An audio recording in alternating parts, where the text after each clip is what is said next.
विशाल और आरती, तुम दोनों मुझसे डरो मत। मैं कोई साधारण पेड़ नहीं हूँ, बल्कि एक जादुई पेड़ हूँ। मैं सुन सकता हूँ, सोच सकता हूँ और बोल सकता हूँ, और जरूरतमंदों की मदद भी कर सकता हूँ। जादुई पेड़, ऐसा सिर्फ मैं कहानियों में सुना था, आप तो सच में बोल रहे हैं। हाँ आरती, मैं तुम दोनों की मदद करूंगा। तुम दोनों थक गए हो और डर रहे हो, लेकिन अब डरने की कोई जरूरत नहीं है।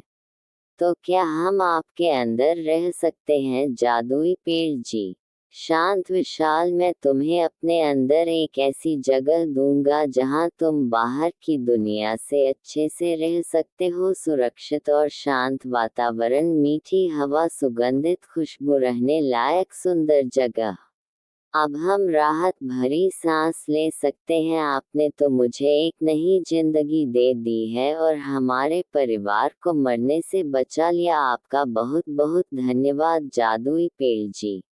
इधर गांव में बारिश और तेज हो चुकी थी। तेज हवा और छमछमती बारिश में सबकी मुसीबत बढ़ा रखे थे। गांव की चौपाल में सबका जमावड़ा लगा था। अरे बेटा, यह बारिश रोकने का नाम ही नहीं ले रही। ऐसा लग रहा है जैसे बादल हमारे गांव से नाराज ही हो गए हैं। सच कह रहे हो चाचा, बारिश में तो जीना हराम कर रखा है। हमारे खेतों में इतना पानी भर गया है कि सारी फसलें बर्बाद हो चुके हैं और हमारे घरों में भी पानी घुस चुका है। हाँ, मैं तो ये कहता हूँ कि अब हमें गांव में नहीं रहना चाहिए। अब गांव में बचा ही क्या है? हम क्या करेंगे और क्या कहेंगे? आप ये क्या कह रहे हैं चाचा? हम गांव में नहीं रहेंगे तो कहाँ जाएंगे? हमारा सब तो गांव में ही है। घर और जमीन, खेत, परिवार सभी तो यही है, और इसे छोड़कर हम जाएंगे भी कहाँ? देखो रामू, समझने की कोशिश करो। अभी हमारी जान बचाना जरूरी है। अगर हमारी जान रहे तो हम खेत घर दोबारा मेहनत करके बना लेंगे। अगर हमारी जान ही नहीं रही तो हम खेत और घर का क्या करेंगे? अभी हमें अपनी जान बचाने हैं, यहाँ से हमें जाना होगा। हाँ चाचा, ठीक कह रहे हैं। मैंने आज स्कूल की बिल्डिंग देखी जिसकी छत गिर चुकी है और दीवारों में दरार पड़ चुकी है। राशन की दुकान में भी पानी घुस चुका है और मुखिया जी अब कुछ बात भी नहीं रहे। उन्होंने साफ तौर पर कह दिया है अब जो बचा है वह सिर्फ खास लोगों के लिए है। मुखिया जी को तो शर्माने चाहिए। जब जरूरत है तब पता नहीं कहाँ है। बच्चों को दूर तक नहीं मिल रहा है। अब न जाने हमारा क्या होगा। तभी तो क्या बताऊं विशाल बेटा, यह बारिश तो रुकने का नाम ही नहीं ले रहे। किसी की छत उड़ गई तो किसी की दीवार टूट गई, वरना हमारे पास खाना बचा है और ना कोई सहारा। तो हमने सोचा कि जंगल की तरफ चले तो वहाँ कोई ना कोई सहारा हमें जरूर मिल जाएगा। सभी लोग जंगल की तरफ जाने लगते हैं। तभी उन्हें विशाल का जादुई पेड़ दिखता है। उसे देखकर सभी लोग चौंक जाते हैं। तभी विशाल बाहर आता है और कहता है, चाचा जी और विनोद, तुम लोग इतनी छोटी से पेड़ के नीचे क्या कर रहे हो? जंगल में आना बहुत मुश्किल था। लगता है गांव में बहुत भयंकर बारिश हो रही है।